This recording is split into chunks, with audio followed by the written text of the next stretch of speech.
Ողջույն հարգարժան տիկնայք եւ պարոնայք, առաջին լրատվականի եթերում հերթական քննարկումն է։ Վաղը ապրիլի 24-ն է։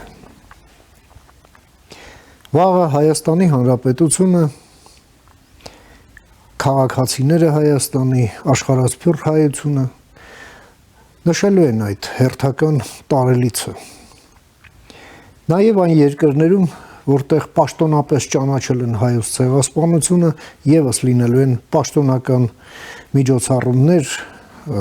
հուշի արարողություններ, երեկոներ։ Այս խոսակցության պահին էլ Երևանում մեկնարկել է ջահերով երթը, կամ կարող է մեկնարկել, դրա հետ կապված էլ մենք ունենք բազմաթիվ հարցեր։ Ի վերջո տարելիցը նշելու որոշակի մշակույթ է ձևավորվել այս անցած տասնամյակներին, որը կապված է նաև խիստ տարբերվող ընկալումների հետ։ Ի վերջո, մենք պետք է պատասխանենք այդ հարցին,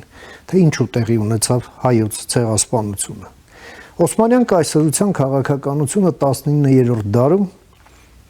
Բալկանյան երկրներում ուղղված էր նրան, որպեսզի այդ բալկանյան ազգերը պետություն չունենան, եւ դրա համար ուղղակի կոտորածներ էին կազմակերպում։ Մենք շատ լավ գիտենք ջարդերը Բուլղարիայում, Հունաստանում, Մակեդոնիայում։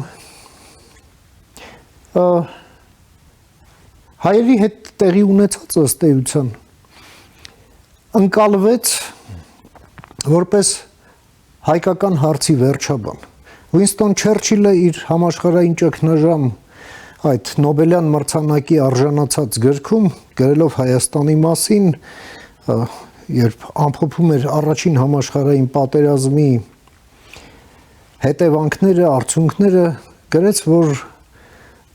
այն ողբերգությունը, որը տեղի ունեցավ հայ ժողովրդի հետ, ըստ էության դուրս բերեց Հայաստանը պատմության թատերաբեմից, Հայաստանից մնացել է միայն աշխարհագրական անվանումը։ Իհարկե, մեծագույն քաղաքական գործիչը այստեղ սխալվեց եւ դրա ապացույցն է այսօրվա Հայաստանի Հանրապետությունը։ Մենք խոսում ենք հայկական հարցից, բայց չենք խոսում հայկական պատասխանից։ Մինչդեռ հայկական հարցի միակ պատասխանը կարող էր լինել եւ այդպիսին էլ կա Հայաստանի Հանրապետությունը։ Այդ դեպքերից անցել է 1 դարից ավել ժամանակ եւ այդ անցած ժամանակի մեծ մասը Հայաստանը չի եղել որպես անկախ պետություն, որպես միջազգային հարաբերությունների սուբյեկտ։ Իրավիճակը փոխվեց 91 թվականին, երբ այդ հայկական հարցի հայկական պատասխանը արդեն դարձավ իրականություն։ Եվ թվում էր, թե դա իր հետ բերելու է որոշակի վերաիմաստավորում։ Եվ բերեց, պատկերացրեք, բայց այդ ամենը դեռ գործընթացի մեջ է։ Այնպես չէ, որ այդ վերաիմաստավորումը տարածվել է բոլորի վրա։ Մենք տեսնում ենք իներցիոն դրսևորումներ, նաև այդ պահանջատիրության ձևով, որն ըստ էության միջազգային հարաբերությունների հենց պրակտիկ ոլորտի հետ, թե իրավունքի հետ ուղղակի որևէ առնչություն չունի։ Փորձենք հասկանալ հայոց ցեղասպանությունը Հայաստանի Հանրապետության իրողություններում 2026 թվականի աչքերով։ Այսօրվա մեր քննարկմանը մասնակցում են Հանուն Հանրապետության կուսակցության նախագահ Արման Բաբաջանյանը, ողջույն Արման։ Հանուն Հանրապետության կուսակցության ցուցակի տեխնացու անդամներ, ազատամարտիկ, նախկին քաղբանտարկյալ Վարդան Մալխասյանը, ողջույն Վարդան, եւ սովետական տարիների այլախոհ քաղբանտարկյալ Գերագույն խորհրդի եւ այնուհետեւ ազգային ժողովի նախկին падգամավոր Ազատ Արշակյանը, ողջույն Ազատ։ Նաև մեր ցուցակի եւս այո ներկայացուցիչ է։ Այո։ Դե ինչ, Արման, երբ մենք դեռ երեխա էինք եւ գնում էինք դասից էլ փախնում էինք եւ գնում էինք ապրիլի 24-ին որը որևէ պաշտոնական օրել չէր ծիծեռնակաբերդ, մենք դա համարում ենք ինչ-որ մեր ինքնասիրությունից ելնելով մի ինչ-որ խիզախում, եւ շատ մարդիկ էլ աշխատանքի ուղակի չէին գնում այդ օրեր, չնայած ոչ հանգստյան օրեր, ոչ աշխատանքային,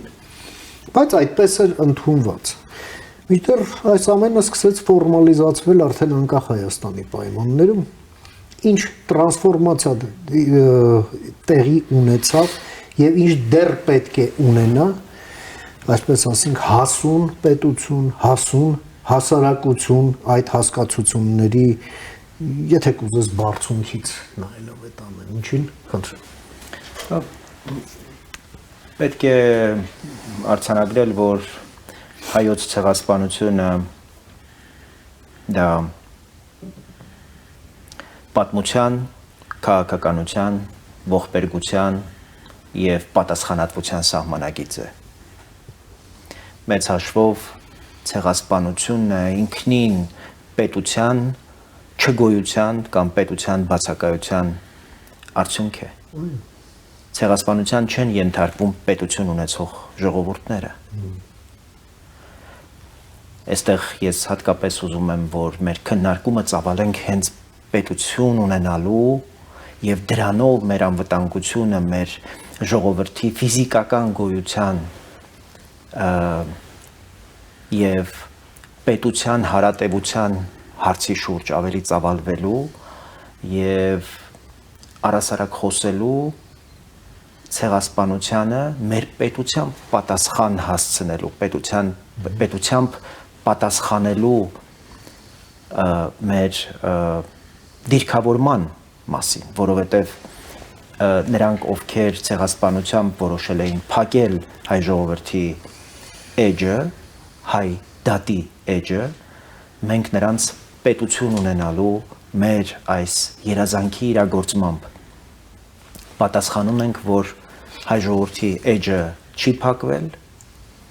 մենք ասելիք ունենք եւ աշխարհում մենք կարևոր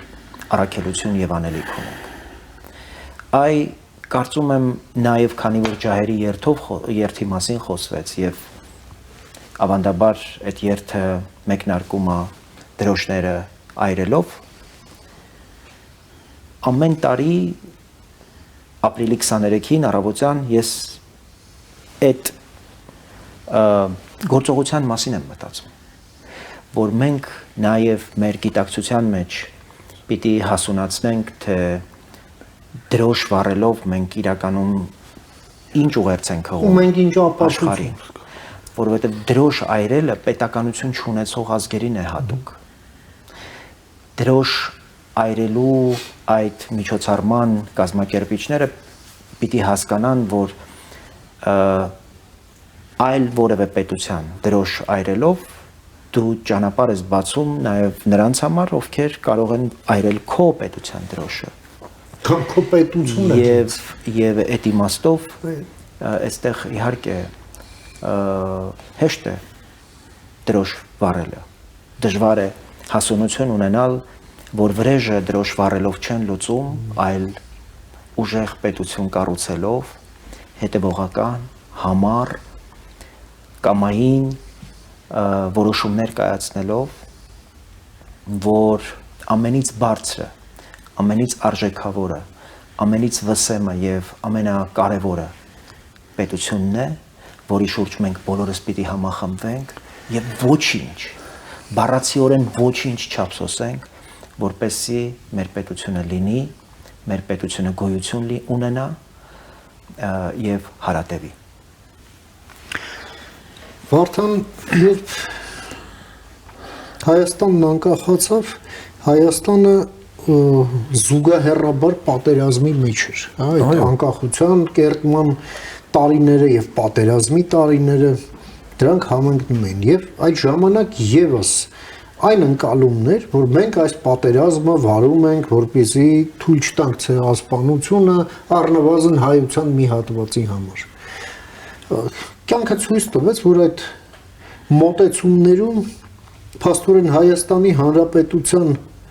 վզին փաթաթված մի օրակարգ էր, մի նպատակով, որպեսզի Հայաստանը իրական անկախություն չստանա, Հայաստանը շեղվի անկախության օրակարգից եւ Հայաստանը մնա չպետություն եւ թաղվի այդ կոնֆլիկտի մեջ։ Եվ այդ իմաստով էլ որքան էլ որ շատ թանկ է այդ հիշատակը եւ ուսանելի, բայց այնուամենայնիվ մենք նաեւ տեսնում ենք, որ ներսում այն քաղաքական ուժերը կամ շրջանակները, ովքեր հենց այդ դրա վրային ձեռքերը տաքացնում, առանձնահատուկ նշում էին ցեղասպանության, ճանաչման առաջնահերթությունը Հայաստանի արտաքին քաղաքականության մեջ։ Արդյունքը մենք ինչ տեսանք։ Հայաստանի անկախությունը դրանից միայն կրճատվում էր, Հայաստանը միայն թուլանում էր, Հայաստանը մնում էր մենակ, մինչև այն պահը, երբ մենք այսքան ցեղասպանությունից խոսելուց նոր աղետի ականատեսը դարձանք։ Ինչ դիտարկումներ ունես դու, խնդրեմ։ Ապրելու ապրիլը մարդկանց մեջ տպավորված է, որ բերում է ծաղիկներու կյանք, բայց մեր ժողովրդի պատմության մեջ մնացել է որպես մահվան տարելից։ Սիլվա Կապուտիկյանն ասում էր մահով մնաց մեր պատմությունում։ Եվ մենք այդ կսկիծը մրմուրը երբեք դուրս չի գա ոչ մեր սրտից, ոչ էլ մեր երակների արյունից։ Կոմիտասի գարունա ձյունը։ Գարունը ձյուն է արել, այո։ Եվ ես ասեմ, ես արևմտա Հայաստանցու թոռ եմ, իմ պապը, որի անունը եղել է Ազատ։ Ուրեմն Անդրանիկից Յապանն է եղել։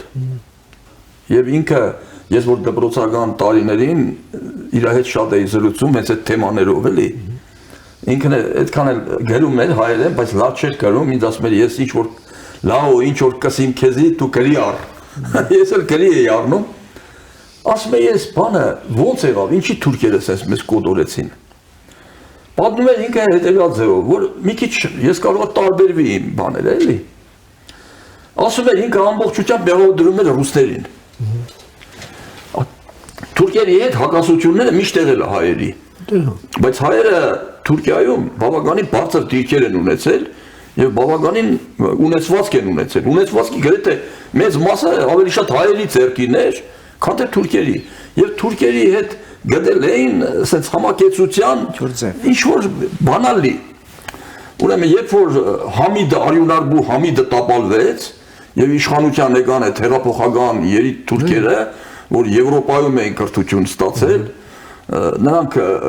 լոզունգներ տարածեցին, կարգախոսներ, որ մենք չենք ուզում հայերի հետ կռվենք, մենք ուզում ենք հաշտվենք, եղբայրանանք, դրանց լոզունգներն ինչ էր կարգախոսները, եղբայրություն, հավասարություն, բարեկամություն, եւ հայերին խոստանում էին, ուրեմն կարգավիճակ տային, ուրեմն հավասար կարգավիճակներ տային ներսում։ Այդ ժամանակ կարծեմ 9 թվին իրանք առաջարկեցին, որ նոր իրանց պարլամենտում մեջլիս են ասում, չէ, մեջլիսի մեբուս, դեպուտատին մեբուս են ասում, մեբուսներից 12-ը պիտի տան դաշնակցությանը։ Այո, դաշնակցությունն էլ ֆրակցիան է։ Ուրեմն բայց պայման դրին, որ ձեզ կտանք 12 մեբուսի տեղ, որից մեկը պարտադիր պիտի լինի Անդրանիկը։ Նրանք ուզում էին, որ այդ Անդրանիկին այդ ձևով բանանային, փչացնեին, նախ քաշեին իշխանություն, փչացնեին, դե իրանք գիտեն, որ բերեցին իրաց կողքերը, երբ ուզեն կփոխեն կամ ինչ կուզեն կանեն։ Ուրեմն Անդրանիկը, որ այդքան բարձր կրթություն չի էլ ստացել, ուրեմն ինչ գնաց Անդրանիկը այդ ժամանակ Նժդեի հետ Բուլղարիայում էր, երկրապահ-կամավորների Բալկանյան պատերազմներին վարում եւ կատաղի ջարդեր էին անում թուրքերի նկատմամբ։ Հիմա պատվիրակ գնաց Անդրանիկի մոտ, որ թուրքերը առաջարկում են քեզ դեպուտատ, Անդրանիկը ինչ հայոյանքներ է տվել, ինչ կոպիտ խոսքերով է պատասխանել դաշնակցության ներկայացուցիչներին։ Ասում է դուք խաբվել եք, ասում է գոնե ժողովրդին մի խաբեք։ Առաջ ասում է Ալի Փաշան, որը որ մշո առաքելոց վանքի կռվել է Անդրանիկի դեմ, Անդրանիկը 38 քաջերով ջախջախել է, հաղթել է Ալի Փաշայի 4000-անոց զորքին։ Այդ բաները կա պատմության մեջ գրած լրիվ։ Հիմա ասում է Ալի Փաշան, ուզում եք հետ հաշտվի։ Արի հաշտվի, նստենք, ոնց որ Զորաբն է ամբողջ օրը նստում Թալյատի հետ, Թալյատի ամենամոտ ընկերներից մեկը եղել է Զորաբը։ Գրիգոր Զորաբ։ Ամբողջ օրը նարդի են խաղացել, հաց են կերել միասին, վստահել են մեկը մյուսին։ Ասում է Զորաբը ոնց է այդքան կրտված խելացի մարդ, բանի հետ Թալյատի հետ սենց ընկերություն անում, դու էլ Ալի Փաշայի հետ մտել մասի, ուրեմն շատ դաժան, ես այդ նամակը կա իմ մոտ տանը արխիվում, Գերմանիայի արխիվներից են արել, թե ինչ պատասխաններ է տվել Ադրանիկը դաշնակցությանը։ Երկրորդ անգամ են ուղարկել պատվիրակ, երկրորդ անգամը ավելի դաժան։ Ուրեմն Անդրանիկը չգնաց, վերջը գնացին ուրիշ մարդ տարան 12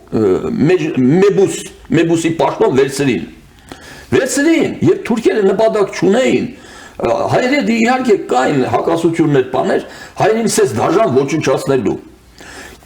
Երբ որ ռուսները միշտ ուզել են հասնել դեպի միջերգական ծով, չէ։ Այդ ժամանակ այս Թուրքիայի տարածքը շատ գայթակղիչ է եղել, թե արևմուտքի համար, թե Ռուսաստանի համար։ Ռուսները կամավորական գնդեր ձևավորեցին Հայաստանում, հենց հետագայում առաջի կամավորական գնդի հրամանատարն էլ Անդրանիկն էր։ Եկան, ինչ ասես խոստացան հայերին։ Դուք այդ թուրքերին միացեք, զինվեք, կոտորելու ենք մինչև վերջ, ձեր ամբողջ տարածքները ազատագրենք։ Ուրեմն այս հայերն էլ միամիտ, ոնց որ միշտ եղել ենք մենք, միամիտ, ուրեմն հավատացին ռուսներին։ Ռուսներն եկան, հասան մինչև Վան։ Ուրեմն հետագայում տես ինչ աբսուրդ տեղի ունեցավ։ Հետագայում իրանք թուրքերը զգում են, որ եթե ռուսները իրոք այդ տեմպով շարունակեն, իրանք չեն կարող դիմադրել։ Բայց կարողացան իրանք դիվանագիտական խարդավանքներով այնց անեն, որ ռուսները հետ քաշվեն, ռուսները հետ քաշվան։ Հայերին թողին մենակ դեմ դիմաց թուրքերի հետ։ Թուրքերը արդեն վրեժով լցված ուզում էին այդ ամբողջ ժողովրդական խոսքը փուկը մեզնից հանեին։ Եվ դրեցին նույն Թալյատը հրաման տվեց, որ Զորաբի գլուխը դրեք քարի վրա, քարով տվեք, ջարդեք գլուխը։ Ուրեմն ջարդեցին մինչև վերջ։ Հələ ջարդելը քիչ էր։ Ռուսները Թուրքիան եկավ հետո, դրանից հետո հասավ մի պաս Արտարաբադի կռվից հետո, որ էլի Անտանտի այդ պետությունները բաները Թուրքիային լրիվ բան էին անում, ոչնչացնում էին, պատրաստում էին, որ Թուրքիան բաժանեին մասերի։ Ուրեմն Լենինը փրկեց Թուրքիային 100%-անոց անվերապահ կործանումից։ Տվեց թուրքերին զենք, ոսկի, ամեն ինչ տվեց, ասես կռվեք հայերի դեմ, հայերին մինչև վերջ ոչնչացրեք եւ դրա դիմաց ես կհատուցեմ։ Եվ հատուցեց, մեր 60,000-ից 30,000-ը տվեց իրան, 30,000-ն էլ չտվեց հայերին, վերցրեց իրեն։ 30,000-ը Լենինին, 30,000-ը թուրքերին, իսկ հայերին ոչ մի բան, հայերին պետություն ունենալը ռուսների կողմից հակացուցված է։ Հիմա, այս երկար թեմա է, հիմա չեմ ուզում ծանրաբեռնեմ, Թուրքիայում շատ խելացի թուրք գիտնականներ կամ պատմաբաններ,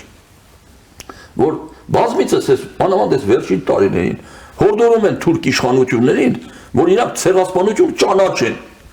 Ասում են, եթե Թուրքիան ցեղասպանություն ճանաչի, հետո ՄԱԿ-ը ճանաչի,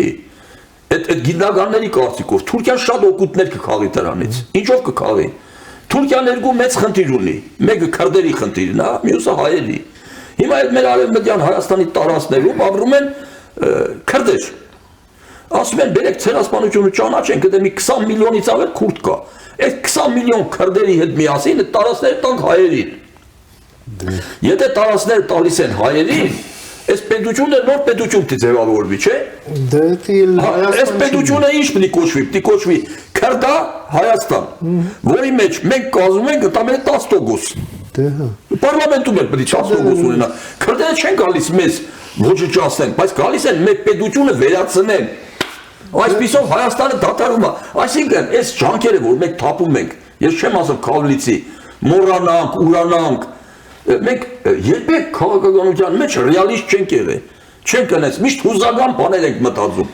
Եթե այսօր ցեղասպանություն ճանաչվի, մի հատ այդ խնդիրը խորքային լուծենք։ Հայաստանը հայ ժողովուրդը օգուտ կանի թե վնաս։ Պարզվում է, որ հայ ժողովուրդը ոչ թե վնաս կանի, ընդհանրապես կվերանա։ Եթե դաշնակցության ուզածահետերի ունենալով ցեղասպանությունը ճանաչում։ Բայց դա մեկը փորձի հակառակ խոսավոր ցեղասպանության ճանաչելը սխալ է հայ ժողովրդի համար, հələ տես ինչ օրը կգցեն դրան։ Ազատ Վարդանը սենց պատմական էքսկուրս արեց այն հիմնական շրջափուլերով, բայց դրանով չվերջացավ պատմությունը, երբ Հայաստանում այդ ցեղասպանության թեման երբ լեգալիզացվեց Սովետում, դա ժամանակը համընկավ նաև դիսիդենտական շարժման ակտիվացման հետ, հա, ըստ էության։ Եվ ձեր սերնդի սովետական դիսիդենտների համար դա եւս շատ կարևոր թեմա էր։ Այդ թվում նաև նրանց, ովքեր անկախ Հայաստանի կողմնակից էին, նրանք, ովքեր դա այդքան առաջնահերթ չէին համարում, այլ ավելի ժողովրդավարությունն էին կարևորում Սովետում որպես տոտալիտար ռեժիմի մի մաս, Սովետի անարդարություններն էին նշում, նաև այս ցեղասպանության հարցում պետության վերաբերմունքի մեջ այդ անարդարությունը տեսնելով։ Ի վերջո չմոռանանք, որ ցեղասպանությունը ճանաչվեց Եվրախորհրդարանի կողմից այն ժամանակ, երբ դեռ Սովետ կար։ Կցանկանայի, որ այդ ժամանակաշրջանի հետ կապված քո դիտարկումները ներկայացնիր, համեցեք։ Պետք է մենք սովետական միության վերաբերմունքը փուլերի բաժանենք, իմ ընկերը արդեն ասաց, որ մինչև 1923 թվականը գենոցիդը, այդպես ապրիլի 24-ով չի ավարտվել, շարունակվել է մինչև 1923 թվականը և Թուրքիայում և Ռուսաստանում, Սովետական միությունում։ 23 թվականի Լոզանի կոնֆերանսից հետո հանդարտվեցին մանավանդ Անտանտայի պետությունները, հատկապես Ամերիկայի Միացյալ Նահանգները, որ չմասնակցեց Լոզանի կոնֆերանսին, չճանաչեց հայկական պետության լիկվիդացիան։ Մինչև առ այսօր Ամերիկայի Միացյալ Նահանգները չեն ճանաչում Հայաստան-Թուրքիա սահմանները, փաստացի սահմաններ են դա հայտարարված։ 23 թվականից հետո Սովետական միության կուրսը այնպիսին էր, որ հայկականությունը դարձավ օգտագործելի։ Ասենք Միկոյան, բան եւ այլն, այսինքն օգտագործու, որպեսզի ռուսական շովինիզմը խեղճացվի, ուրեմն հայկականությունը, հրեաները, հայերը, կովկասցիները, այդպես ասեմ, եւ հրեաները շատ կարեւոր գործառույթ ստացան սովետական միության տարածքում։ Դա շարունակվեց 37 թվականին համապետական դեմ միայն հայ ժողովրդի դեմ չի եղել, բայց եկավ մի պահ սառը պատերազմի արդեն ժամանակ, այդ տեսեք դուք ասում եք, որ հալոցք տերմին կա, օտիպել, Խրուշչովյան հալոցքը, Խրուշչովյան հալոցքը սկսվեց, երբ որ Ամերիկայի Միացյալ Նահանգները այս տարածաշրջանում ակտիվացել էին Սովետական միությունը հակաքայլ պետք է աներ, հակակշիռ պետք է աներ։ 55 թվականին ստեղծվեց ՆԱՏՕ-ն եւ Թուրքիան, 49-ին ստեղծվեց ՆԱՏՕ-ն, 52-ին Թուրքիան եւ Հունաստանը նույն օրը անդամակցեցին ՆԱՏՕ-ին։ Այո, տեսեք դուք 149 ասացիք, 49 թվականին նախորդ պրոյեկտը Արևմտյան Հայաստանը Սովետական միությանը կցելու կար պրոյեկտ պատերազմից հետո Ստալինյան պրոյեկտ էր, որ երկրորդ առաջին աշխարհային պատերազմի սահմանները վերանայել։ Ուրեմն գրավյալ տարածքները առաջին աշխարհային պատերազմի ժամանակ, այդտեղ ես ուզում եմ Վարդան ջան ասեմ, կարևոր բան տեղի ունեցավ, մենք դավաճանված, լքված ժողովուրդ ենք։ Մեր դաշնակիցը մեզ թիկունքից խփեց 1915 թվականին։ Մինչև այսօր էլ շարունակում է խփել։ Հիշենք Արցախը, Նագորնի Ղարաբաղը։ Ճիշտ Նագորնի Ղարաբաղի մի հնարանք, կատարվեց նաև 1915 թվականին։ Այո։ Ժնևյան կոնվենցիան ընդունվել է 1862 թվականին, այսինքն քաղաքացիական բնակչությանը չէր կարելի լքել։ Չկռվող նոն-կոմբատանտների բնակչությանը։ Պետք է անպայման Ռուսաստանը իր հետ տաներ, որտեղ իր դաշնակիցը, իր աջակիցներ։ Հայ ժողովուրդը աջակցել է Ռուսաստանին պատերազմի ժամանակ։ Բոլոր ռազմաճակատներում պարտվում էր ռուսական բանակը, գերմանական բանակը մոտեցել էր Պետերբուրգին։ 1910 Սամսոնովի բանակը ջարդուփշորի 700,000 արդեն զոհ ուներ։ Միակ տեղը, որտեղ որ ռուսական բանակը հաջողություն է ունեցել, դա եղել է Հայաստանը, Արևմտյան Հայաստանը։ Ու որպես դաշնակից դավաճանեց, թիկունքից խփեց մեզ Սազոնովի ծրագիրը կար դատարկել Հայաստանը, որպեսզի Ստամբուլից թուրքերին տեղափոխեն հայկական լեռնաշխարհ, կազակներին բերեն Ստամբուլ։ Հրապարակված։ Բյուզանդիայի գաղտնիքներ չեմ ասում։ Բյուզանդիայիցները վերցնում էր Ռուսաստանը պատերազմի հետևանքով, բայց 7-8 միլիոն թուրքին ինչ պետք է աներ։ Որոշեցին տեղափոխել ազատ տարածքներ, ազատ տարածք չկար։ Հայաստանի հայկական տարածքները մաքրեցին, թուրքերին տեղափոխել, Սազոնովը այդպես է պլանավորել։ Արտաքին գործերի նախարարը Ռուսաստանի։ Ուրեմն ես այդ անցնեմ իմ ձեր ժամանակներին։ Ուրեմն 1949 թվականին այդ պրոյեկտը Արևմտյան Հայաստան մտնելու Ստալինյան պրոյեկտը փակվեց, դրանից հետո սկսվեց սփյուռք հայրենադարձների աքսորները եւ լիկվիդացիան որպես պրոյեկտ։ 1949 թվականին արդեն փակվեց Եղեռնը էր այն ժամանակ գենոցիդը հետո մտավ, ջարդերը, պահանջատիրությունը, արդարությունը, փոխհատուցումը, այդ բոլորը հանվեցին, որտեղ հայկական երևույթի հետ գործ ունեին, փակեցին դա, բայց 1955 թվականից սկսած, ես ձեզ ասեմ, մինչև 55 թիվը եւ Նժդեհն է ողջ եղել բանտում։ Պահում էին Վլադիմիր Ստալինի որտեղ դու ես եղել։ Այո, բանը էստաֆետան ընդունել է։ Ուրեմն հայկական զորամաս կար, Ստալինի պոլք կոչվածը 1955 թե 57 թվին է լիկվիդացվել։ Դա այդ բջիջներ, կորիզներ, որի շուրջը պետք է ձևավորվեն Գրիգոր Լուսավորիչ փողոցի վրա։ Այո, էքսպեդիցիոն զորք պետք է մտնել հայկական։ Եվ Ամերիկայի Միացյալ Նահանգների եւ Ֆրանսիայի հայության աջակցությունն էր ուզում Ստալինը, բայց դա փակվեց։ Ուրեմն 55 թվականից հետո, երբ որ ՆԱՏՕ-ն իր հրթիռները, միջուկային հրթիռները տեղադրեց Թուրքիայում, միանալ կոչվածը նշանակում էր Ինջիլիկի օդանավակայանը եւ ռմբակոծիչները դեպի հարավային Ռուսաստան։ Այդ ժամանակ հիշեցին հայերին սովետական միությունում։ Եվ թողեցին, որ հուշարձանը կառուցենք։ Դրա հետևանքով։ Այո, եւ սկսվեց Սևակի, Շիրազի, Սիլվա Կապուտիկյանի,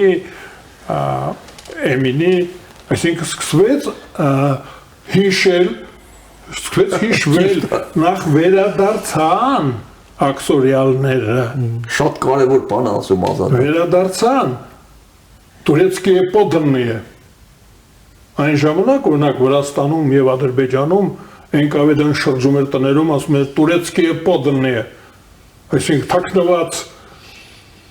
մազապուրց հայեր կան թե չէ, դրանց աքսորում էին, տանում էին թուրքահապատակներ։ Այո, թուրքահապատակներ, ես իրենց NKVD-ի ճակերտների մեջ, ես ռուսախոս չեմ, հարգում եմ պետական լեզուն։ Ուրեմն այդ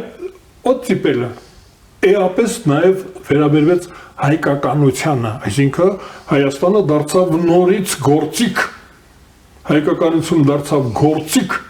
Թուրքիայի ներքին գործերին միջամտելու համար, բայց դա մինչև 1900 տարօրինակ է, 67 թիվը, 1967 թվին դադարեցվեց եւ մենք բոլորս հայտնվեցինք բանտում։ Մենք ազատ ակումբներ ունեինք, ազատորեն արտասանում էինք։ Մենք այդ Եղեռնի հուշարձանի շինարարության ժամանակ բարձր դասարանցիներով գնում օգնում էինք։ Այդ շինարարության ժամանակ մանքար էինք տալի կամ մուրճը բերում էինք, տանում էինք այդ բամբուրներին, օգնում էինք։ 1967 թվականից դա դադարեցվեց։ Այսինքն հենց որ այդ ամերիկա-սովետական կոնֆլիկտը, միջուկային կոնֆլիկտը հանվեց, Թուրքիայից ամերիկացիները հանեցին միջուկային զենքը եւ Թուրքիան ինքը ձեռքը պարզեց Ռուսաստանին, ասեց, որ մենք մտադիր չենք առաջ շարժվելու, Արաքսը չենք անցնելու։ Կոսիգինը վարչապետը սովետական միության գնաց Թուրքիա, բանարեց, հիշեցրեց Լենին-Աթաթուրք դաշինքը, այո, այսինքն այս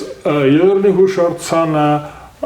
Եղեռն այն ժամանակ հետո մենք արդեն սովորեցինք գենոցիդ տերմինին, դա նույնպես եղել է քաղաքական խաղի հետևանք, այսինքն մեզ ներքաշեցին երրորդ համաշխարհային պատերազմի մեջ, որը դարձավ սառը պատերազմ, մեզ ներքաշեցին, ոչ մի ծրագիր չի ունեցել փոխհատուցման, հայկական հարցի արդարացման, այո, դա շահագործման եւ մենք շահագործվեցինք, բայց դե ես հիմա ուզում եմ այնպես չանենք, որ ասենք մենք դատապարտելով գնանք, ես կարծում եմ, որ ժամանակն է, որ մենք շեշտը փոխենք, մենք ինքներս էլ չշահագործենք, ինքներս մեզ եւ մեր հայրենակիցներին սփյուռքահայությանը, մենք դարձել ենք, շարունակում ենք սովետական միության շահագործման քաղաքականության գործիքը, այսօր Հայաստանը, այսօր կամ երեք չի առաջորդնել, մենք ինքներս մեր հայրենակիցներին դարձրել ենք խաղի մասնակից որպես զոհ, նաև հիմա է զոհ սփյուռքահայությունը, արևմտահայությունը ես կասեի, որովհետև այսօր սփյուռքահայ, որ ասելով նաև արևմտյան Հայաստանից սովետական միությունից արտագաղթած հսկայական զանգված ունենք, այսինքն հիմա չի կարելի ասել, որ սփյուռքը դա միայն գենոցիդի հետևանքով առաջացած հայությունն է, հիմա նաև մենք ենք արևելահայերս, դրանով ես կարծում եմ, որ ժամանակն է, որ մենք ինքներս մեզ չշահագործենք եւ թույլ չտանք, որ ուրիշները շահագործեն, մեզ օգտագործեն, օգտագործել բառը ասենք, դե դա դուրս գալիս, եթե ռուսը միշտ իր նպատակները մեզ օգտագործում, դա կոպիտ է, բայց ճիշտ, եթե թույլ տաք, ես հավելացնեմ, եթե թույլ տաս, հա, խնդրում, այստեղ շատ էական արձանագրումներ եղան, որի արդյունքում մենք պատմական մի ծուղակի մեջ ենք հայտնվել եւ մեզ ընտրության առաջ են կանգնացնում թշնամի եւ բարեկամ փրկիչ այդ կերպարները մեր առաջ հավերժ թշնամի եւ հավերժ փրկիչ, եթե մենք զոհ ենք, ուրեմն մեզ պետք է փրկեն, Թուրքիան թշնամին է, Ռուսաստանը փրկիչն է, ուրեմն սա այն պատմակահաղական ծուղակն է, որը մեզ դարերով ներքաշել են, որպեսի Հայաստանը այս ծուղակից անդին չտեսնի իր համար որևէ ճանապարհ եւ այս ծուղակը պատմակահաղական չափազանց շահավետ է եղել Թուրքիայի համար, որովհետեւ Թուրքիան մշտապես իր առավելությունը իմացել է ռուսների նկատմամբ եւ չի ուզել, որ մեր տեսադաշտում այս փրկիչ եւ թշնամի այս ծուղակից դուրս մենք այլ լուծում տեսնենք, մենք պատմականորեն մեր փրկությունը մշտապես կապել ենք Ռուսաստանի հետ եւ մտածել ենք, որ Թուրքիայի այլընտրանքը Ռուսաստանն է եւ Թուրքիան մշտապես դեմ է եղել, որ Ռուսաստանից բացի այստեղ ուրիշ խաղացողներ հայտնվեն եւ հայ ժողովուրդը այլ իրական դաշնակիցներ այստեղ ընդունի, որովհետև հասկացել է, որ այդ իրական դաշնակիցների նկատմամբ ինքը չի ունենա այն առավելությունը, որ ունի ռուսների նկատմամբ, ում հետ մշտապես կարողացել է պայմանավորվել առևտուր անել մեր կյանքերի եւ մեր տարածքների հաշվին։ Այս սա է, որ պետություն ունենալը մեզ համար նաև հնարավորություն այս պատմակաղաքական անեծքից ու ծուղակից վերջնականապես դուրս գալու։ Ճահճից, եթե կուզեք։ Որովհետև այն ինչ որ դուք պատմում եք Ռուսաստան, Թուրքիա, մենք հիմա ապրում ենք նաև այդ իրողության մեջ, որտեղ առաջիկա ընտրությունը նաև շարունակում ասում է, որ թուրքական վիլայետ թե ռուսական գուբերնիա, իսկ ինձ կասեք ինչ տարբերություն է այդ երկուսի միջև, եթե մենք այս պահին Հայաստանը ատամներով պահելու խնդիրը չպիտի դնենք որպես մեր հիմնարար նպատակ, ոչ թե նա կամ նա, որովհետև ակնհայտ է, որ Թուրքիան պատմականորեն մեր ֆիզիկական գոյության հետ հաշտ չի եղել, Ռուսաստանն էլ պատմականորեն մեր պետականության հետ հաշտ չի։ Երկուսն էլ հայ ժողովրդի ուղղակի կործանման հեռանկարներ են։ Մեր խնդիրը պիտի լինի այս ծուղակից դուրս գալ եւ ուրեմն մեր պետությունը հզորացնել մեր պոտենցիալ գործընկերների, մեր պոտենցիալ դաշնակիցների, ովքեր մեզ ուժ, մեզ կարողություն, մեզ նաեւ միջազգային հարաբերությունների որպես լիարժեք սուբյեկտ ներկայանալու հնարավորություն են եւ պատուհան են ընձեռում։ Այստեղ հատկապես Սփյուռքի մասին խոսվեց, ես կուզեի այստեղ հատուկ կանգ առնել, որովհետեւ նաեւ իրերի բերմամբ տևական ժամանակ բնակվել եմ տարբեր երկրներում եւ շատ ակտիվ եմ եղել նաեւ Սփյուռքյան համայնքային կյանքում եւ հետահայաց այսօր նայելով կարծում եմ Հայաստանը շատ կարևոր ուղերձ ունի հղելու Սփյուռքին ասելով որ մենք տեր ենք Սփյուռքին մենք տեր ենք Սփյուռքին Հայաստանը որպես պետություն Հայաստանը պիտի հայտարարի եւ ես շատ պիտի ուզեի որ մեր նոր սահմանադրության մեջ նաեւ դրա համար ուղերձ կարողանայինք հստակ սահմանել Հрьяաներից բան չսովորենք Հայաստանը տեր է իր Սփյուռքին եւ Սփյուռքը որտեղ էլ որ գտնվի մշտապես իմանա որ տուն ունի առավել եւս այս հարափոփող աշխարհում այս турբուլենտ ժամանակներում մարդիկ միտքը իրենց հանգիստ լինի որ իրենք ունեն երկիր որը պատրաստ է ցանկացած պարագայում իրենց ապաստան դառնալ Ես սա չափազանց կարևոր ասելիք է նաև այս ընտրություններում պետք է դա այս ընտրություններում որ Սփյուռքը իմանա որ ինքը այս ընտրությունների օրակարգում ձայն ունի եւ մենք պատրաստ ենք այդ ձայնը լինել այդ ձայնը բարձրացնել որովհետեւ կարծում եմ որ վերջին տարիներին օբյեկտիվ եւ սուբյեկտիվ պատճառներով Սփյուռքի ձայնը խլեցվել է եւ Սփյուռքի արժեքը նշանակությունը նսեմացվել է մինչդեռ եթե մենք կարողանանք իրապես վերաիմաստավորել Սփյուռքի նշանակությունը, կարևորությունը մեր պետության համար, մեր ժողովրդի հարատևության համար, ոչ թե ինչ-որ բան սпасելու, այլ վերջապես հասկանալու, որ Հայաստանը տալու բան ունի Սփյուռքին։ Դա որակապես կփոխի մեր պետության որակը եւ միջազգային գետնի վրա մենք բոլորովին այլ քաշային կարգ ձեռք կբերենք որպես պետություն։ Այ կուզեի, որպեսի մենք ցեղասպանության մասին խոսելիս ապագայի մասին խոսենք։ ապրողած մասին խոսենք։ Որովհետև այն ինչ տեղի է ունեցել 100 տարի առաջ, ամենևին 100 տարի առաջվա մասին չի, այսօրվա մասին է։ Եվ վաղվա։ Եվ ամեն ինչ պիտի անենք, որպեսի մեր պետությունը թույլ չտա այդ իրադարձությունների կրկնողությունը։ Եվ դրա երաշխիքը բացառապես հայկական պետականությունը ամրապնդելն է, ուրիշ ոչինչ։ Մի բան ավելացնեմ, էլի որպես մասնակից, ավելի քան մասնակից։ Երբ մենք տեսնում ենք, թե Օսմանյան կայսրության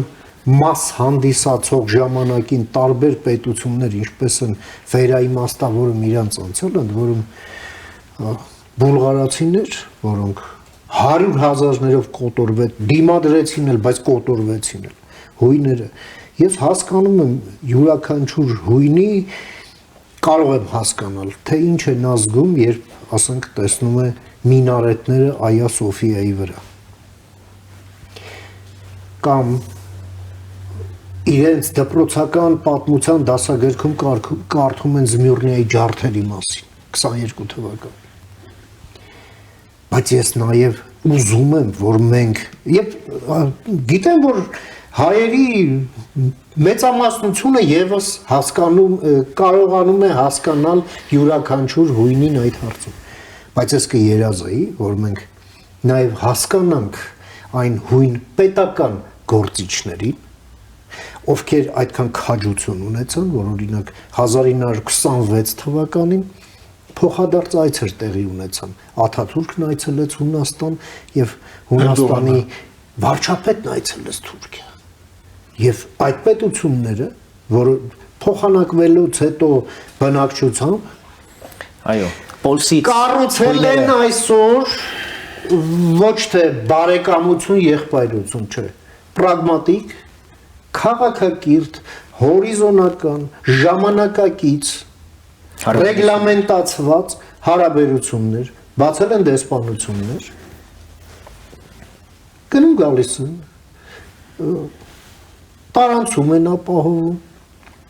առանց մոռանալու, առանց մոռանալու այդ ամեն ինչ, այո սրացումներ են լինում, հազարը մի բան, իսկ Բուլղարիայի ուղղակի ձևն են գտել Թուրքիայի հետ հարաբերվելու, ես Բուլղարիայում տեսել եմ ինչ են բուլղարական եկեղեցիները, որ այնտեղ չէր թույլատրվում նույնիսկ որ եկեղեցին ավելի բարձր լիներ գմբեթը, քան ձիու վրա նստած թուրք ասկյանը։ Դրա համար Բուլղարիայում թուրքական լծի տարիներին կառուցված եկեղեցիները գետնի տակ էին, գմբեթի ծայրն էր միայն երևում, որ ավելի բարձր չլինի եւ այդ օրենքը չխախտվի, թե չկավիրեին։ Երկու համաշխարհային պատերազմի ժամանակ էլ Բալկանյան պատերազմից հետո, երբ բուլղարացիները ուղղակի կանգնած էին Ստամբուլի մատույցներում, բայց բուլղարացիներն այդքան պետական մտածողություն Բուլղարիայի քաղաքական դասը դրսևորեց, որ Թուրքիայի հետ թշնամանք ասացին մեր պետության շահերից չի բխում։ Վրեժխնդրություն այո, ցավ այո, հիշողություն այո, բայց պետության շահերը վեր են ամեն ինչից։ Եվ չեղավ, որ Թուրքիայի դրոշ վառեն,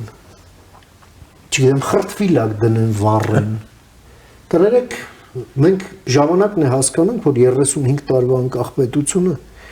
չի կարող իրեն պահել, ոնց որ էլի ամենայն հարգանքով բոլոր պետություն ունեցող եւ չունեցող ժողովուրդներին ուղղակի օրինակ են բերում, ոնց որ պաղեստինցիները, որ դրանով էլ ապացուցում են, որ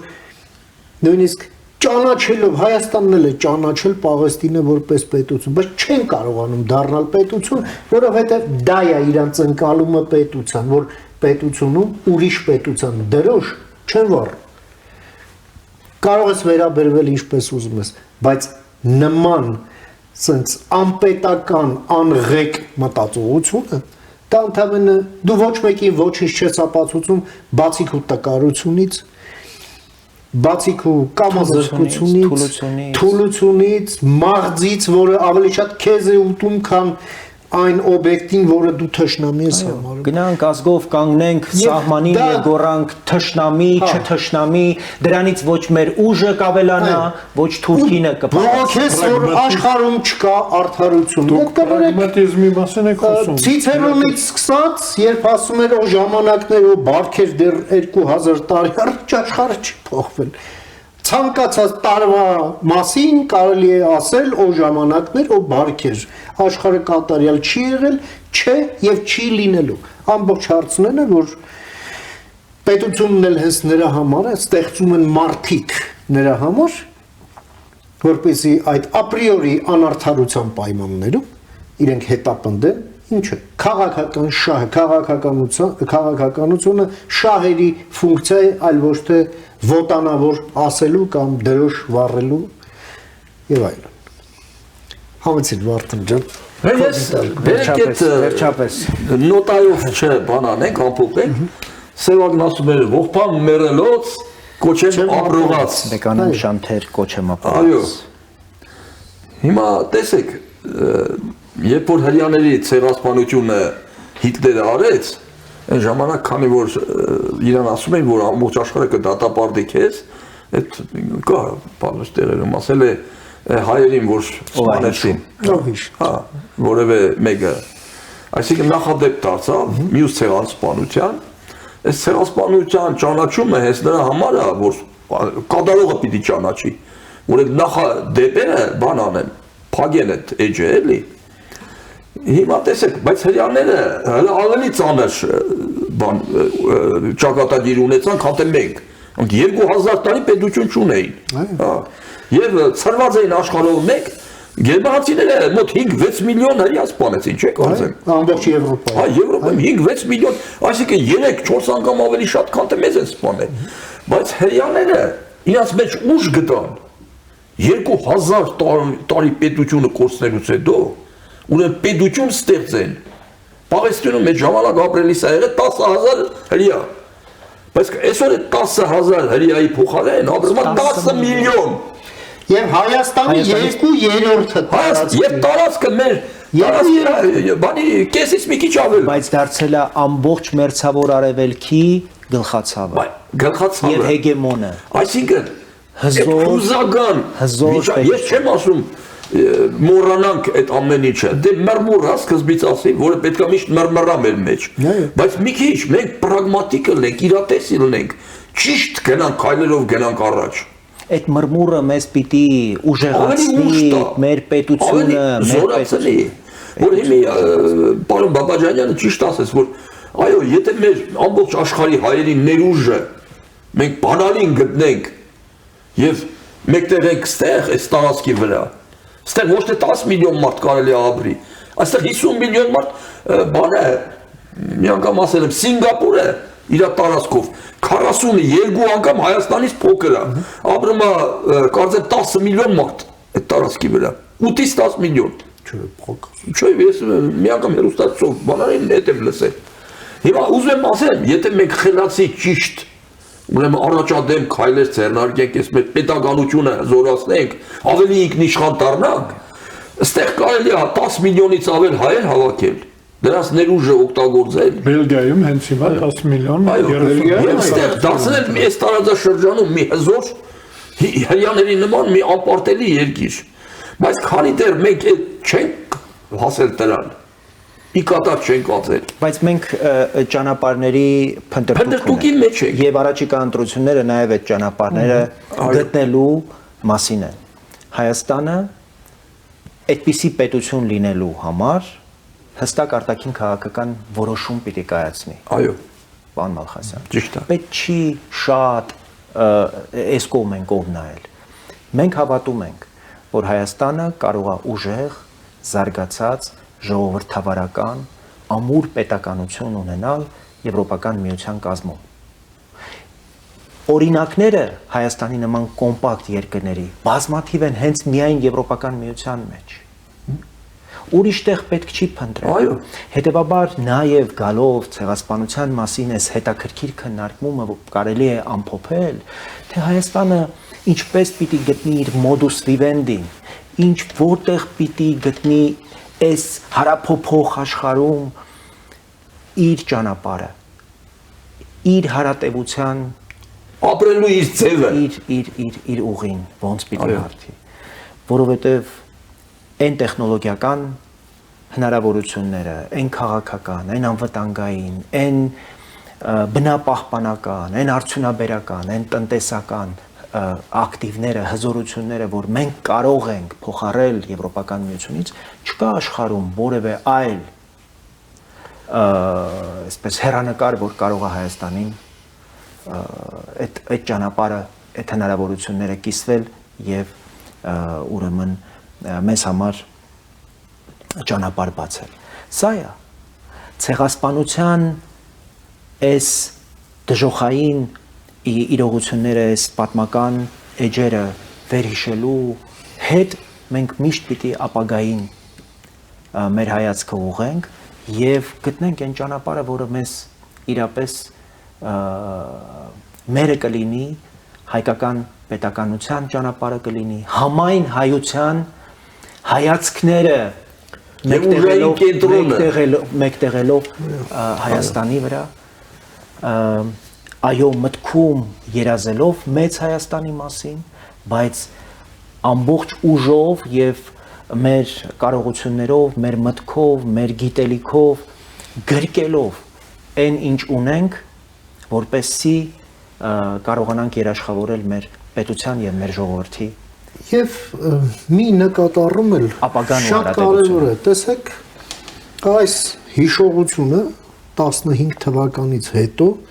ըստեյության ցեղասպանությունը վերապրած սփյուռքն է վառ պահել այս հիշողությունը։ Այո։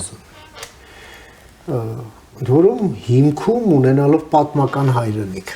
հա? Ինչը միանգամայն բնական էր եւ հասկանալի այդ մարդկանց համար, նաեւ նրանց սերունդների, ովքեր ապրում են հիմա, բայց այսօր Հայաստանը բացի նրանից, որ պատմական հայրենիքն է բոլոր հայերի, որպես պետություն, տարածքը չեմ ասում, պետությունն եմ ասում, դա միայն պատմական չէ, դա իրական է։ Ես պատկերացնում եմ, որ մեր պետության քաղաքականությունը հենց պետք է լինի, որ նաև Հայաստանից դուրս այս հիշողությունը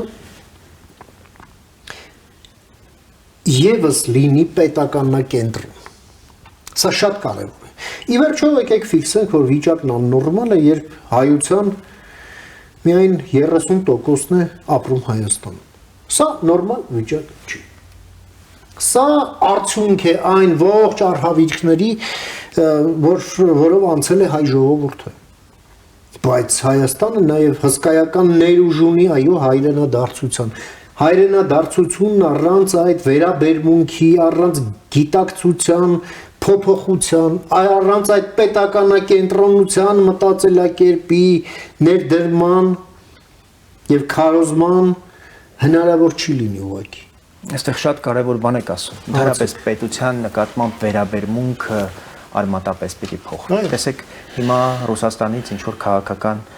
նոր էմիսարներ են հայտնվել Հայաստան եւ իրենց վերաբերմունքը Հայաստանին ամենևին պետության նկատմամբ վերաբերմունք չի։ Տեսեք, սահմանադրություն ունենք, սահմանադրության մեջ հստակ ամրագրված կարգ կա, ով կարող է լինել Հայաստանի վարչապետ, ով կարող է հավակնել լինել ազգային ժողովի պատգամավոր։ Այդ մարդիկ ասում են, ինչ օրենք։ Հայաստանը իրենց համար չուլանա, պետություն չի։ Իրենք տերն են, մենք վասալը։ Եկել են, ասում են մենք այդ կփոխենք։ Մենք սենց խնդիր ենք դրել։ Այ ես կուզեի, որպեսի համայն հայության, նաև համերաշխության կարևոր այդ առանցքը այո լիներ Հայաստան պետությունն իր օրենքով, իր օրինականությամբ, իր սահմանադրությամբ, որ մենք բոլորս ակնածեինք, որ սա պետություն ներողություն, պարոն Բաբաջանյան, եւ զավեշտը նա է, որ մեր պետությունը ուզում են քանդել մեր հայրենակիցների ձեռքով։ Ես բայց ես այստեղ մի բան ունեմ, եթե թույլ տաք։ Շատ արևմտահայեր, ում հետ ես նաև պատիվ եմ ունեցել սովորելու, ես Վենետիկի Մուրադ Ռաֆայելյան վարժարանում եմ սովորել։ Այո։ Մենք շատ տարբեր ենք եւ երբեմն իրենց մոտ հարցադրում էր առաջանում, թե բա ոնց որ մենք ուրիշ ժողովուրդ լինենք։ Ձեզանից տարբերվող, մեր սովորույթները տարբեր են, երբեմն իրենք այլ ընկալումներ ունեն աշխարհի մասին, պետության մասին եւ իրենք շատերը 90-ականներին երբ ես ուսանում էի, օրինակ իրենց հայրենիքը համարում էին Արևմտյան Հայաստանը, ասում էին Արևելյան Հայաստանը մեզ հետ ընդհանուր ոչինչ չունի։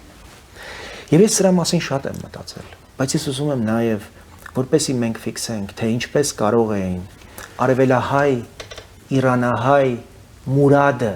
եւ Ռաֆայելը իրենց հարստությունից բաժին հանեին, որպեսզի արևմտահայ Դանիել Վարուժանն ու Զորաբը գային Վենետիկ եւ Մուրադ Ռաֆայելյանում ուսանեին։ Միթե սա մի ժողովրդի վկայությունը չի։ Խիզախություն, պատկերացնելի ոչ պետություն կա, ոչինչ չկա, բայց հարուստ այդ մեկենաս առևտրական պասկահայ Մուրադը, Ռաֆայելը, հետո Սամուելը, որոնք այլ վարժարան ստեղծեցին արդեն Փարիզում, արևմտահայ որբ եւ ուսյալ ուրեմն երեխաների համար Եվրոպայում ուսանելու ճանապարհ հարթեցին, անվճար իրենք եկել եւ հայկական սեփականություն հանդիսացող այդ դպրոցներում բացառիկ կրթություն են ստացել եւ այդպիսով դարձել Օսմանյան կայսրության երևելիներ։ Այդ կրթության հաշվին այ էսա մեր ժողովուրդը եւ մենք այս հատկությունը պիտի կարողանանք վերադարձնել, պատկերացրեք այդ նվիրումը բերենք այստեղ, այդ ջանքը, այդ սերը բերենք Հայաստան։ Մեզ հասնող չի լինի ամբողջ աշխարհում։ Այո։ Ես մի ուղղակի տեսեք, այս ամենը արժևորվում է նաև համեմատությունների մեջ։ Երբ նայում ենք հրեականությանը, հա,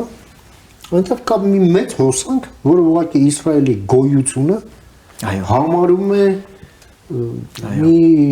հրեշավոր մի բան։ Կա մի հոսանք, դա հատկապես են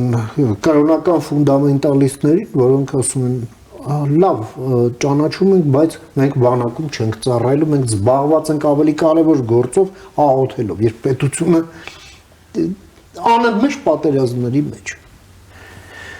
Նրանց մեջ կան ռասայով տարբեր սևամորթ հրեաներ, ովքեր ուղղակի միայն կրոնով են հրեա։ Էլ լեզուներն էլ չեմ ասում։ Նրանք ուղղակի վերստեղծեցին էբրայերենը, արդեն կորած լեզու, գոյություն չունեցող լեզու։ Էնտուզիաստների կողմից հետո դարձավ համատարած, արդիականացվեց, ֆորմալիզացվեց, դարձավ գործող լեզու, վերակենդանացավ, կորած, մեռած լեզու։ Մենք դες խնդիր չունենք։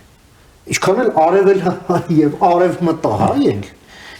մենք շատ հոմոգեն ժողովուրդ ենք։ Այո։ Մենք սովորում ենք նույն դասագրքերից։ Մենք հայ գրականությունը մեր բոլորիս համար նույնն է։ Արևմտահայերը եւ արևելահայ գրողների են կարդում, մենք արևմտահայ Դանիել Վարուժանն ենք կարդում, Երվանդոցյանի եւ Պարոնյանի երգիծանքից ենք Չէ, շատ բան քաղում է, պատկերացում քաղում են ժամանակվա տիրող բարքերից, եւ այդպես շարունակ Հովանես Թումանյանը այոնա եւ Սփյուռքահայերի համար է մեծագույն հայ պոետ եւ այլն։ Ասելիքս այն է, որ այդ տարբերությունը դա խիստ թվացial է ինչ որտեղ։ Եվ դա այդ տարբերության վրա կենտրոնանալը գալիս է առայժմ թույլ պետությունից։ Երբ պետությունը կուժեղանա եւ կդառնա հաջողակ, իսկ մենք կհաջողենք այնքանով, որ Սփյուռքի համար էլ կդառնանք համոզիչ, իսկ Սփյուռքում էլ կգտնվեն այնպիսի առաջամարտիկներ, որոնք գիտելիքով, կարողությամբ, կապիտալով կգան եւ իրենց բիզնեսը կունենան այստեղ, ինչի առաջին նախանշանները մենք տեսնում ենք։ Այդ ժամանակ մենք խոսենք Սփյուռքի հետ արդեն ընդհանրության լեզվով, համահայկականության լեզվով եւ չենք ֆիքսվի արդեն այդ տարբերությունների վրա։ Այդ տարբերությունները կարող են դառնալ նույնիսկ առավելություն մեր գույները, մեր տեսակը, բազմազանության մեջ։ Ներողություն, ես կարծում եմ դուք ինչ-որ առիթով ասել եք, որ արևմտահայերենը Ես վերջերս ասեցի, որ սահմանադրության մեջ պիտի ամրագրենք որպես պետական լեզու։ Սա մեր կուսակցության կարևոր առաջարկն է նաև նոր սահմանադրության համար։ Եվ դրանով կուսակցականներով հիշեցրեցին։ Սփյուռքահայերը նաև կարծում եմ կկամրջենք այս ընդհատված, այս վիրավորված, այս ներկայդրությունը ցույց տալով, որ հայկական պետականությունը արժևորում է արևմտահայերենը դրանով ցանկանում է Սփյուռքին մաս դարձնել մանավանդ պետության ամեն Սփյուռքահայ մեր պետության մի մասնիկն է մեր պետականության մի մասնիկն է ամեն մեկը իր երկրում իր անելիքով իր գիտելիքով իր մասնագիտությամբ իր ստեղծած բարիքով այս գիտակցումը մեզ պիտի առաջնորդի։ Ես հազար լրություն եմ պահպանել, որտեղ իրոք հետաքրքիր ձեր զրույցը, հարգելի հետևորդներ, մենք վայելեցինք։ Ես կուզենայի մի բանի վրա ուշադրություն դարձնենք, անընդհատ մոտենում եք ու չէիք ասում, հայկական պետությունը հարգարժան պետություն է, այդ սահմանադրությունը չհարգել, հայհոյել հայ ժողովրդին, պատկերացնում եք հայհոյելը անպատիժ հայհոյում են մեզ հայ ժողովրդին հենց այս ողբերգական առիթով էլ ասում են դուք եք մեղավոր հարգարժան պետք է լինի եւ հայ ժողովուրդը մենք սիրում ենք եւ հայկական պետությունը հայ ժողովրդի պետությունը հարգարժան է ձեռքներդ հեռու մեր պետությունից պետականությունից Ես կուզենայի, որ այսպես Դրան մենք պիտի հասնենք նախ ներսում այդ հարգանքը մեր պետության, պետականության, օրենքների սահմանադրության նկատմամբ սուպեր հարգանք ունենալով։ Հավատացեք, մենք դրսի որևէ գործընկերոջ չենք կարող ստիպել հարգել մեր պետությունը, եթե մենք ինքներս անարգում ենք այն։ Եվ այն ինչ հիմա շատերը անում են, սա անարգանք է։ Ազգային ժողովում ինչ են անում։ Դա անարգանք է։ չխորանանք ազգային ժողով չմտնենք Դե ինչ, պարոնայք, շատ հետաքրքիր եւ շատ կարեւոր քննարկում էր եւ ամենակարևորը որ ֆիքսենք մենք շատ ենք անցել կարդացել հայկական հարցի մասին այո դա առանձին եւ խոսակ այնպես էր ստացվում որ ահա տեսակ հայկական հարցը ավարտվեց չավարտվեց չի ավարտվել հայկական հարցը բերեց հայկական պատասխանի հայկական պետության ի հեճուկս հայոց ցեղասպանության որի զոհերին նահատակներին մենք կհիշենք վաղը կոչեմ ապրոց ինչպես ասած Վարդան շնորհակալություն Ազատ շնորհակալություն շնորհակալություն Արման շնորհակալություն հարգարժան տիկնայք եւ պարոնայք միշտ նոր հանդիպում խաղաղություն եւ բարի մնաք ձեզ